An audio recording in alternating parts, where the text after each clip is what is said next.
Welcome to Phenomenal Woman. I'm your host, Janice Sutherland. Join me as we share the success strategies of phenomenal women achieving extraordinary success around the globe. From the good, the bad, the ugly, and everything in between, this is Real Talk by Real Women. We share with you the highs and lows of their journey and give you honest insight on how you can navigate same with confidence, integrity, and gain a little inspiration. As a leadership strategist, executive coach, and business consultant, I have the pleasure of working with organizations and individuals, helping them to turn their goals into success. Hey everybody, and welcome to this week's edition of Phenomenal Woman. And I am delighted to be speaking to Karel Mc Intosh. McIntosh? McIntosh. Director of Training and Marketing at Livewired Group, a communication training consultancy based in Trinidad. So I have my second Trini on the show. Hi, Karel. Hi, Janice. Thanks for having me. So I'm just going to give my listeners a bit of a background about you, and and you can fill in the gaps for me. All right. So, leveraging 16 years of experience in marketing, corporate communication, and social media, Karel nurtures effective communicators. She has delivered training for top-tier organizations like First Citizens, Ansa Macau, Massey Group, and the Central Bank of Trinidad and Tobago. Brands trust her to train their teams in public speaking, social media marketing, business writing, workplace communication, and anything communication related.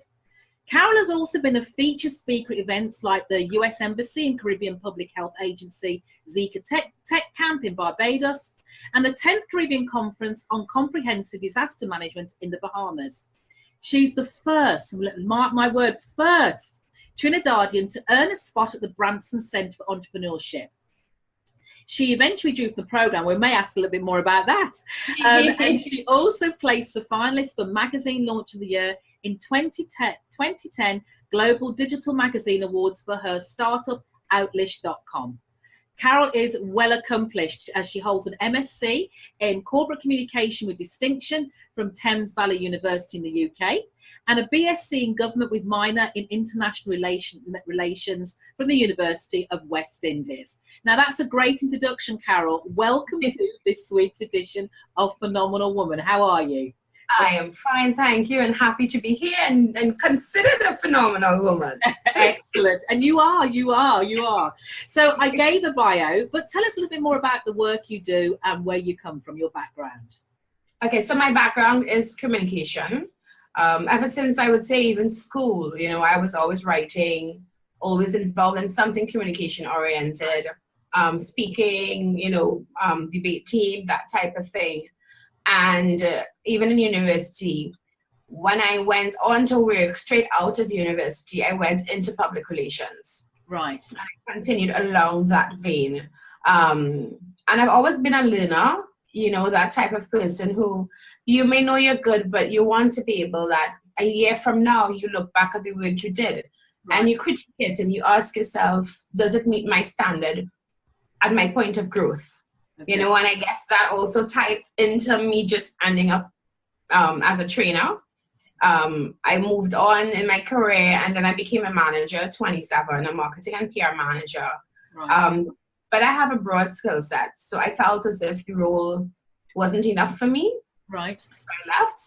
I didn't have the environment to deliver the kind of modern and really focused marketing that I thought was necessary. And so I went off on my own. I started Outlish because that was actually a teenage dream of mine, wanting to have a magazine. Yes. And I said, you know what? I'm on my own. I'm 27. I don't have children. I don't have any responsibilities. Let me do one of those things I always wanted to do. Yeah. Even if I go back into corporate, on my bad days, I can look back at my days of freedom. So I did Outlish, and that was a lot of fun. It was a weekly magazine, actually. Right. Every Monday morning, fresh articles. I had trainees from all over the world writing. Yeah. And we placed as a finalist for the Digital Magazine Awards. I ran Outlish for 3 years while also doing training as my revenue generating stream. Right. But then they started to take a toll on me in terms of stress. I actually got a bit of high blood pressure. The doctor told me, take a rest. I'm not going to put you on meds. Let's see how you respond, when you have less on your plate. Right. So the pressure went to normal, and it just so happened that I just didn't continue Outlish because I took a break. When I was ready to start again, my dad passed away suddenly. Right. And I just was not in the mood. And I just ended up never restarting, although people still to this day ask me to. But in 2013, I incorporated Livewired Group. Okay. And what we do is offer communication training, specializing in public speaking and presentation skills, social media marketing, business writing, workplace communication, interpersonal skills, just anything that is communication oriented. Because, communication at the core of it is built into just understanding other people and understanding yourself. Yeah. And finding that medium point for you all to understand each other and to move closer towards your target. Right. So that, that's the essence of what I do. And Livewired is your business. Yes, it is. Your business. So kudos to you on being a successful entrepreneur. Thank you. So you talked about communications. What is it about communications that fascinates you so much, that keeps you motivated to be in that career choice? I think because it just builds understanding, and when communication is done right, people enjoy being in the space that they are. Right. All of us can relate to going to work and not having good days. And when you ask yourself, why did I have a bad day? It's not because you couldn't do the job. Yeah. You could do the job, but it's the people stuff. I had a boss early in my career who said, it's not the work that's hard, Karel. It's the people. Yeah. Very true. Because I was having difficulty moving forward a project. And that always stuck with me, that it's the people who make the work hard. Yeah. And it's because, egos get in the way, competition for resources, influence, that type of thing. Yeah. But sometimes if we just stop, like I have a thing in workshops, and I never realized how much I said it until one person a day said, we were talking about tone in writing. Yeah. She was like, yes, my other coworker who came to a previous workshop said, she's like, when she's responding to social media or responding to an off-putting email, she says, I'm going to go to my happy place. Karel says to go to your happy place. And what it really means is, somebody sends you an email. It may have been they're asking you for information you already sent. Yes. You can go into the why is this person so? Why? As I said, this is the information or whatever. But it actually takes less energy to say, hi, Stacey. Here's the information. You can refer to the email I sent 2 weeks ago. So if you need anything else at all, give me a call. So and you avoid going into that emotional hole of just getting upset, not liking the person, and then you're stressed out, they're stressed out. Yeah. And communication, we talk a lot about it. And we hear about leaders needing to be effective communicators, but you realize that a lot of leaders are actually not effective communicators. Yeah. Because it really comes to that personal commitment. And I think I love communication, one, because I think I am one of those people who you would call a natural communicator. Right. Of course, communication can be learned, effective communication can be learned, along with the commitment to being an effective communicator. Right. And putting yourself in check, that emotional intelligence aspect of it. But communication, to me, effective communication makes people happy. Yeah. And I like being happy, so I guess. I mean, when you asked me that question, I never really thought of why do I love communication so much. Yeah. But I really have to say that everybody just has a smile on their face. Fantastic. When we know what's going on, even if it's a stressful situation. Yeah. And I must admit, and like you say about leaders, having been in several leadership roles, there is a way of communicating that even if it's bad news, you can still take people with you. It's about the tone, it's about the words. So communication, as you said, is so powerful. Powerful when it's done well, and destructive when it's not done so well. Yes. So it's definitely a key point. So Karel, what is the most satisfying challenge you've overcome in your career so far? I would have to say it's in this business. I think for me, I'm an accidental entrepreneur. Right. I never had the dreams of being an entrepreneur. You know, you're taught to do your schoolwork, get your degree, get your master's degree, get a good job, have a nice car, that type of thing. And I'm a bit of a rebel at heart, and that was also part of me just leaving and saying, you know what, I've had enough, I'm gone. But there's a lane of self-discovery when you go off on your own. Yeah. And it forces you to kind of find strength in yourself. Yes. It makes you adjust your stress muscles. Yeah. Because there are the days, you know, people come to me and say, Karel, I want to start a business. I'm so inspired by you. And I stop them and I say, listen to me. You see that nice house you have and that nice car you have and those beautiful kids you have, make sure you can afford them before you make the leap. Yeah. You know what I mean? Yeah. And set up your things, because there will be days that are good. There will be days that will be bad. There will be days that you doubt yourself and you cry. Yeah. And then the next day somebody miraculously calls with a wonderful project. And you're like, okay, I can keep going again. But I think too, for me, I have never been caught up in the what I call the romanticizing of entrepreneurship. Yes, yes. Because yes, you have free. Yeah, you know, yes, you have freedom. Yes, I can get up late. You know, as long as I don't have a workshop, I can get up late. Yeah. I can set a meeting for the afternoon period.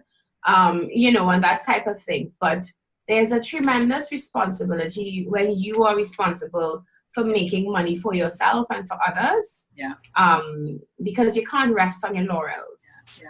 And so for me, part of the journey has been, sometimes I think about going back to corporate, not because of the money, but because entrepreneurship can also be very isolating. Right. If you're not in if you're not a business that needs 10 people in the office or whatever, like, I mean, and you can relate to that. It's just you. Yes, entrepreneur. Yeah, yeah. Yeah, it's just you most of the time. You're by yourself. And then even so, in running a business, you learn things, you go through different steps and you learn things. And then it makes you become a business person. Yeah. Because you have to learn things. You start to see things from a different point of view that you need to be able to be an entrepreneur. But the bureaucracy and stuff holds people back. But you get to just focus on the business objectives because you are directly tied to the business objectives. Yeah. And so it also engenders in me a greater interest then in business development. Yeah. So for me, I wouldn't mind going into corporate as a general manager. You know what I mean? Then I started reading my finance books and so on, because you have to prepare for where you want to. Yeah. You know, where we might want to be. But I think it really has. It makes you decide. You have to commit. Am I doing this or am I not doing this? Yeah. Yeah. You know, and then sometimes, sorry, not to cut you, but sometimes when I think about saying, you know what, I will go back, I get a ton of work just coming at me as if it's a sign saying, you need to stay where you are and just build a ship. So two things spring to mind when you talk about that, because you mentioned being a rebel. Yeah, you mentioned being a rebel.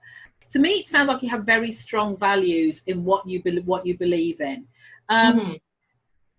What are your values when it comes to your career and what is it you're looking for when you're your career? I think for me, I just want to be able to make an impact. Yeah. I think that the work that I do, I want to be proud of it. Yeah. I want to feel as if it made a positive impact on the people around me. Right.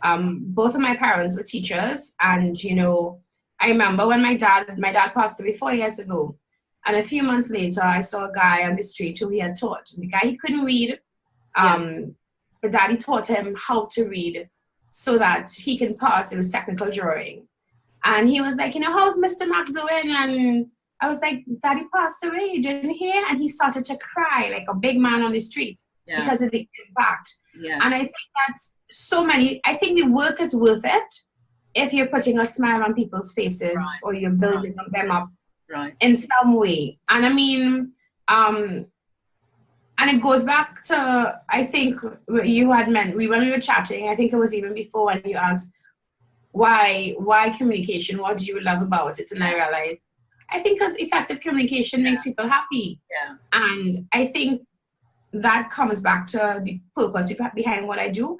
And even when I talk sometimes about corporate, going returning to corporate, I'm like, corporate deserves to have nice people who know how to be firm, but they can be nice. Because I tell people, being nice, being an effective communicator doesn't mean that you're a doormat. Very much. It means you're assertive. Yeah. But you know how to let people know you are doing nonsense with that project. You need to correct that nonsense. But I don't need to act like a psycho to get you to correct your work. Yeah. You know what I mean? Yeah. And I think it just comes back to that for me, just creating an environment where people feel nurtured, they feel supported, they feel happy, they feel open. They are going to fail at times.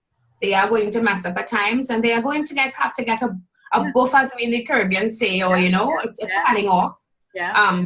But you don't have to make them feel stripped of their dignity in the process. Yes. Totally agree with you there. So, Karel, on your journey, your entrepreneurship journey, what part has confidence played in you being an entrepreneur? Confidence is knowing that I have something to offer. Yeah. Knowing that it has value. Yeah. Because when you work in corporates, you are trained to always ask for a discount. So you'll find that as a consultant, sometimes people ask, we can get this down. And sometimes you have to stick to it and say, no, this is my set price. Yeah. It's a price that's worth it. It's a price that I'm comfortable with. Yeah. And you find that when you first start out, you cheapen your services. Right. You just want to get the job. Yeah. But then we don't have standard rates in the Caribbean. Yeah. And you will find someone will charge $1 for something, somebody will charge 100, somebody will charge 1,000, 10,000, 100,000 for the same exact product.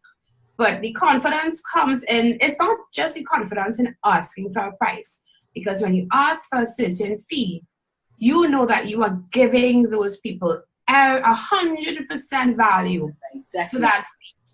So when I commit to doing training for you or a marketing plan or whatever it is, you know that Karel is going to put all of her energy into making this awesome for you and making it an enjoyable experience. And the confidence has to be backed by performance. Yeah. And I think the confidence there is the key thing there is actually knowing your worth.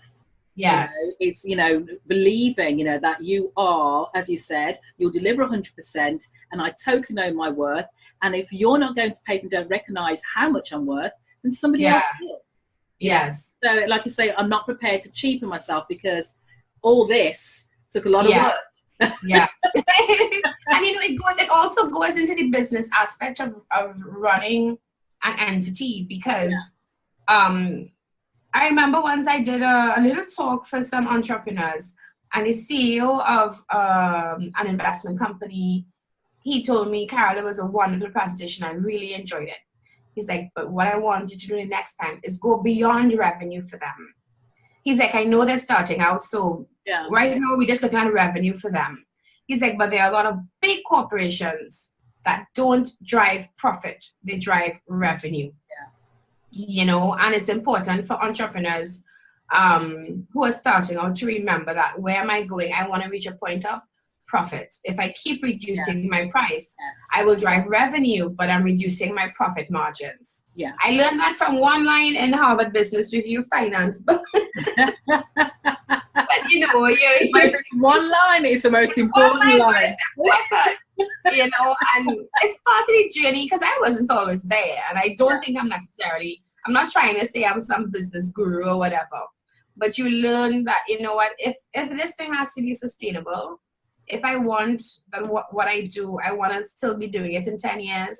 I want to be able to take care of kids or my parents or just get things for myself. Yes. I need to have money. I can't always be begging or, you have to try to generate stuff, and you have to have money set aside to invest in the business as well. It's how the world turns, unfortunately. So, we can do it for the love, but we won't be able to live. So and it comes back to the confidence that, hey, this is what it is, because if I keep doing it for $1, then the business will not grow. Definitely, definitely.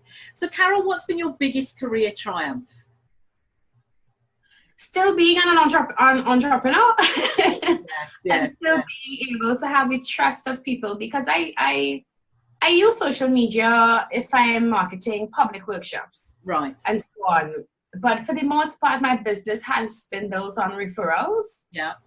People who know me, and it also comes from the fact that while I was working, I used to do work on the side as well. Right. So people know me, they know of me, and people also want to work with people who are easy to work with. Yes. People who communicate well, people who keep you updated through the project. Yeah. So, I mean, I tell people like youngsters who are starting up and they're like, oh, straight out of university, I'm going to start a business. I'm like, that's great. But if you're looking to do something that's a professional service for corporate, you need to have some corporate experience. Yeah. I can't talk to you about workplace communication if I never experienced a bad boss. Or never experienced somebody making me cry, and me learning how not to cry and how to communicate and articulate my thoughts and to get things done, or to adjust my tone based on the personalities. You're not changing yourself. I tell people it's not about changing yourself. I believe in being who you are. If you laugh loudly, by all means, laugh loudly, because nobody calls you to make you laugh. You know what I mean? But just learning how to be yourself and create that understanding, so you can have a good day and the other person can have a good day. So authenticity is key. Yes. Yeah. So Karel, if you could go back and change one thing, what would it be and why? I think in the early part I would have been much more disciplined. Right. And about my routine. I mean, even to this day, I'm not that as disciplined as I think I should be. But yeah, the discipline of it, and just taking more responsibility and accountability for, I've chosen to run a business. Yeah. So I need to do certain things and I need to step up. I must say that the person who keeps me in check in that way is my eldest brother. Right. Because he also runs a business, and he is the most disciplined person that I know. Right. He is the most disciplined person that I know.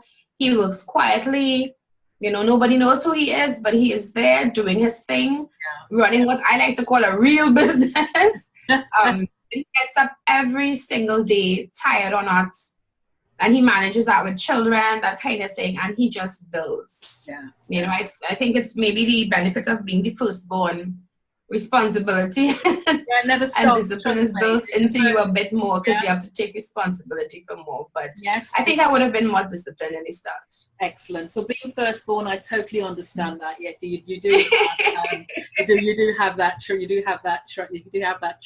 But he's a great accountability partner and keeps you where you need to be. So we all need that support sometimes.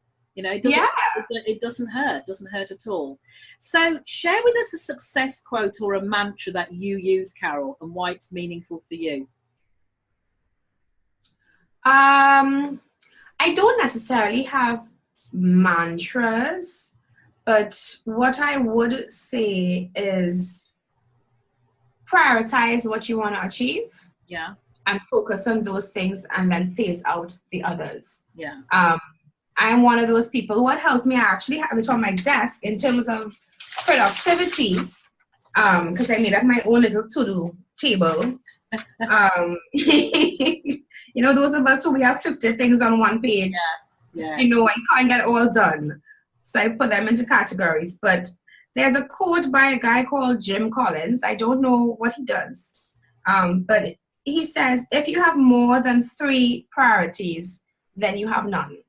Yes. And realistically, we'll write like 20 things. I need to get these 20 things done today. Yeah. And it's really 3 you can get through properly. I've learned to put, everything can't be a priority, or then it's not a priority. Well, let's be real about how much time we have today. We can get 3 things done. So I'll put 3 things in the priority column, and the other things go into the important column. Excellent. So do you have any practical tips on building confidence, Karel? because you come across as a very confident, you've been running your business for a while, it's confidence to ask for business, as you said, stick to your price. Do you have any practice for building confidence? I tell people, want to practice your craft, because your confidence comes from just knowing I can do this. Yes. Because I only do what I love to do and what I know how to do. I know a lot of people love the Richard Branson quote of, if somebody asks you to do something and you don't know how to do it, say yes and then figure it out. Yeah. But I like to know what I'm doing. Or I would say, you know what? You want somebody who can teach people women in corporate, how to be a CEO in corporate. Yeah. I've never been a CEO in corporate. I can talk stuff and sound nice. Yeah. But I know someone called Janice. I'll put you on to Janice. That's my thing. Yeah. But my confidence comes from having worked on my craft. Yes. And having always been my own critic, and not being afraid to say, you know what, Karel, that thing you did 5 years ago, it wasn't good. Right. And now I've reached a point of where I've learned that I've crafted it to the point where even when I'm at my worst, I'm good to everybody else. I'm not pleased, but everybody else is amazed. And then I saw this quote. I saw a quote that said, being a professional means being good even when you're not at your best. Yeah. And I was like, oh, I'm a professional now. But the confidence comes from knowing your stuff. Yeah. Because I do training, but I never assume that the people who come to my workshops don't know anything. Yes. I assume that you are smart. I respect your intelligence. Yeah. I respect your experience. So I need to ensure that I have worked on my craft. Yeah. So whether a newbie asks me, an entry-level person asks me a question, or an experienced manager asks me a question, I'm prepared for both of them. Right. And then for those people who don't have the natural confidence, again, it goes back to lack of confidence comes from not being sure that you know, or not being sure that you can do. And you have to think back to things you did before that you didn't think you can do, but you did them, and you did them well. Yes. And then do as the penguins in Madagascar say, smile and wave. You might be feeling nervous. I tell people, I was like, do you think Beyonce feels 100% confident all of the time? Very true. No, but she doesn't show it. Yeah. Very true. Just don't show it. You know what I mean? And I'm sure Obama had days where he's like, I don't want to talk to these media people because I don't know what they're going to ask me. But the confidence is a muscle that you build. Yes. Yeah. You know what I mean? So even like for public speaking, you're afraid of public speaking, speak up at your church meeting, speak up with your friends. Yeah. Get accustomed to speaking in front of people and being that person who isn't afraid to blurt out their opinion. You know what I mean? And just build the confidence muscle and know that you can do it. Because otherwise you'll just spend your life going on LinkedIn or Facebook or even in work and looking at somebody who doesn't know it, but they're super confident and they're the one getting the promotion. So you mentioned about being your own worst critic, you know, and we all have inner critics, or I call them the inner mean girl. But, you know, that voice that sometimes pops up and says to you on your shoulder, "Who do you think you are? You know, you can't do that. You're not good enough." In those situations, how do you tell her to shut up? How do you get her to shut up, for want of a better phrase? Well, actually, I'm pretty blessed. My inner critic doesn't come from a point of doubt, you know. Yeah. That was my computer telling me the time. My inner critic doesn't come from a point of doubt. It comes from a point of, are we prepared? Right. And can we deliver something that is bulletproof? Right. I know some people, it's from a place of doubt. Yeah. For me, it's really from that place of knowing that there's no way that you can say that what I did was not good.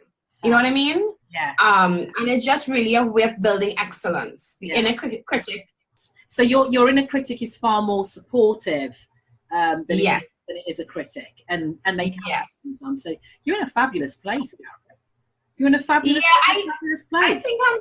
I think I have to thank my parents for that. I really do, because I never grew up. Yes, I have a strong personality.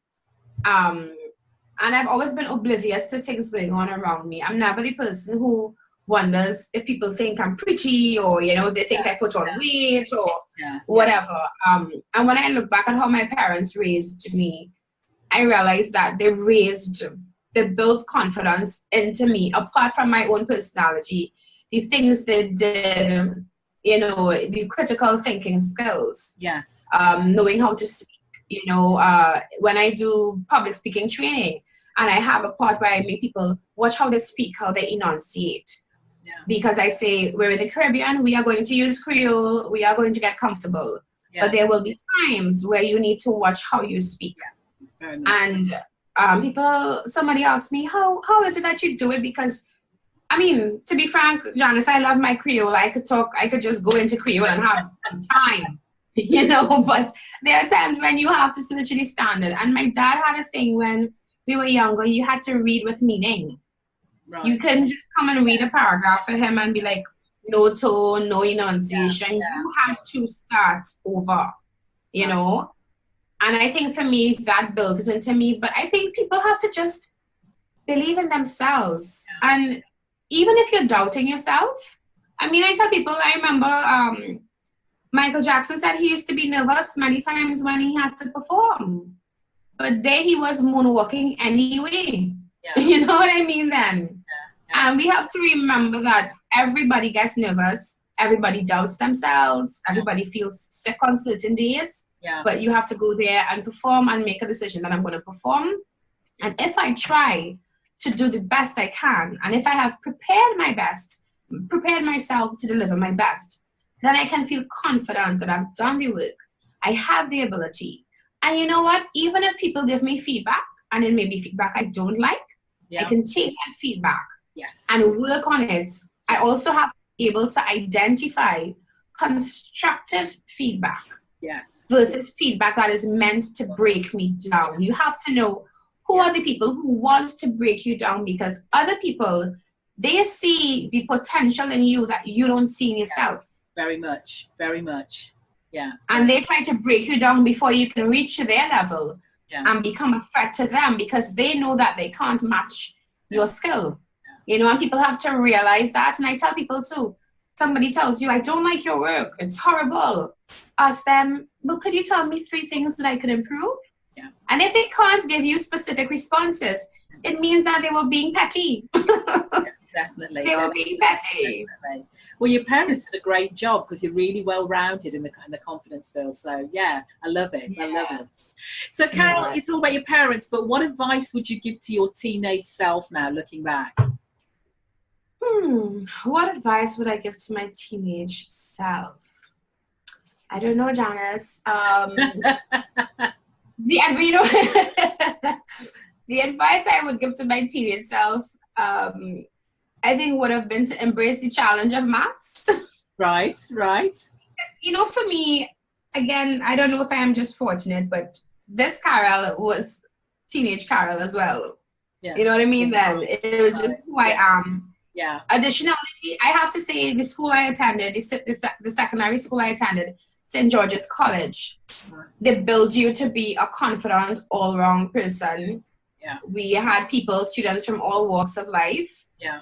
We had teachers who made you speak in class. You had to be articulate. You had to communicate. They took an interest in you. They called you out when you weren't doing what you needed to do. I mean, I had a teacher I called just last week to chat about one of my nieces, you know? Yes. Yeah. And so we still have that kind of relationship. Right. But they themselves were strong. But I think now that I run a business, I'm one of those communicators who in the beginning was like, oh, I'm not good with numbers. You know, pull out the calculator or let the finance person do it. But when you run a business, you have to learn to understand the numbers. Yes. And what I've learned to understand is the logic, because numbers have a logic in them. Even if you need the calculator, you can still start to draw, you know, what is the data telling you? Yes. So young Karel, I would have said, don't lock yourself in one lane. Because back when I locked myself as just, you know, I'm a communication person. Right. I will do my literature and French and Spanish and so on. But just to embrace the things you are afraid of, that you think you will fail at, because you might end up needing it down the road. Fabulous, fabulous. I love that. Embrace the things you think you're afraid of. I like that. Yeah. I like that. So if you could choose your own mentor, Karel, who would it be and why? Oh, Janice, you have some questions there. You know who I would, who would I choose? I want to say Oprah. Not that I'm a huge Oprah fan. Everybody says Oprah. 95% of my women say Oprah. But it's from the business aspect of it. Yes. How do you scale the business? Yeah. Somebody else who I listened to her, I know about her. It's a lady called Mara Brock Akil. Yes. She created the game. She has a new show called Love Is on the Oprah channel. Yes. The game was an awesome comedy, romantic drama and girlfriends and that type of thing. But I listened to her in an interview on the Wendy Williams show. I watched the same interview. Yeah, I watched the same interview. And if you watch just how she carries herself, and how she speaks and how she thinks, because Wendy Williams is asking her, you know, what do you say? Will you make a girlfriend's movie? Yeah. And she was like, there's a process, you know, so let's look at the process. Yes. We know it's worth something. Let's go through the process. To get this $10 million that we need. Yeah. Back in the day, I would have taken $6 million. She's like, but you know what? I've learned to know what the worth is. Yeah. And we need $60 million to do a good movie as opposed to a movie that's poor quality. Yeah. And when she said, let's go through the process, she meant, let's not get out ahead of ourselves. Yeah. Let's not get caught in the emotions of it. Right. There is a process that we have to go through. Yeah. And in those few moments, I was like, I like her. I'm going to start looking for videos. But I think any woman who has learned to navigate and not give up who they are, and not to be afraid of others, because we forget that the same way we're fearful, other people are fearful as well. Very much. You know what I mean?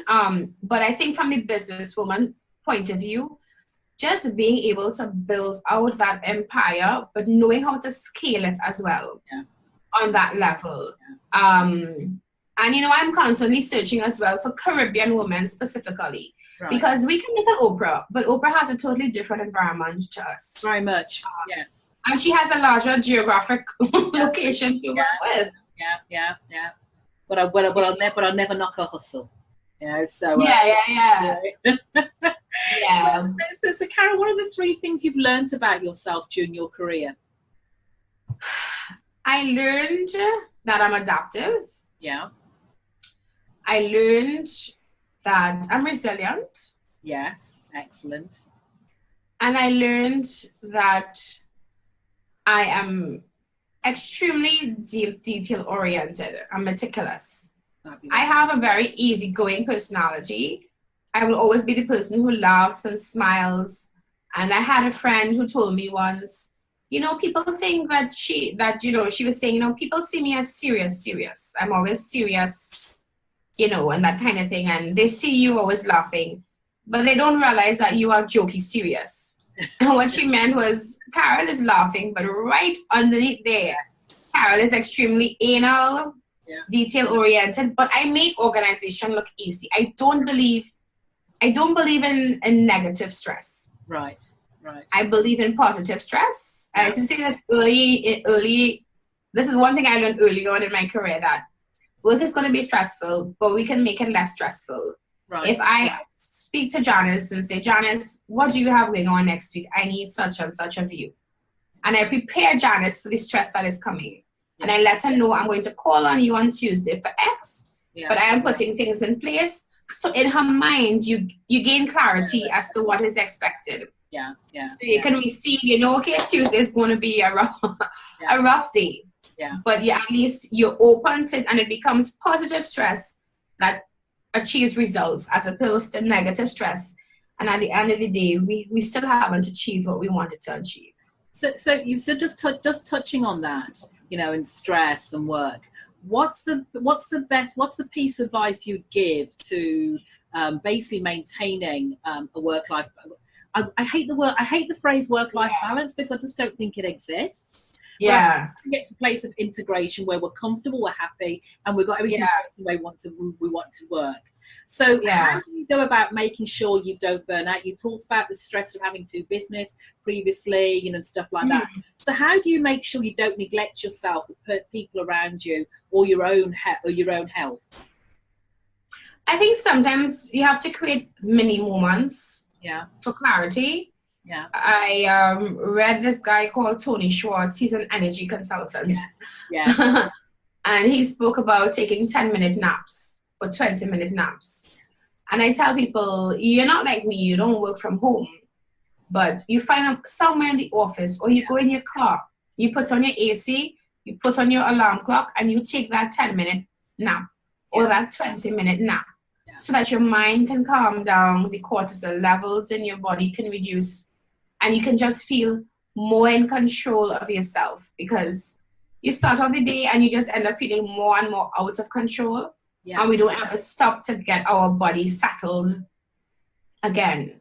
Do deep breathing. And I mean, it's meditation when you really look at it. I mean, I don't look at it as meditation, but it really is. But it's just taking that moment to say, I am feeling out of control.